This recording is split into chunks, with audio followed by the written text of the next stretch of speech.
Eternal சென்ட்ரான், நான் கூப்பிட்ட குரலுக்கு ஓடோடி வா.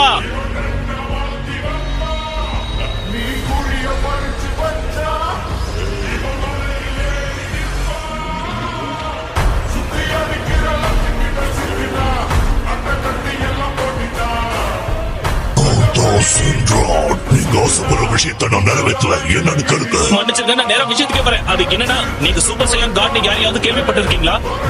அவர் உங்களுக்கு தெரியும்னா அவர் இங்க கூட்டிட்டு வரணும். அதான் என் ஆசை. நீங்க சொன்னது யாருன்னு எனக்கு நல்லாவே தெரியும். அட்டகாசம். இனி இந்த உலகத்தை வீரஸ் அழிக்க மாட்டாரு. இப்பதான் நிம்மதியா இருக்கு. யாரு? நான் வீரஸ் நான் சொன்னீங்க. ஏய்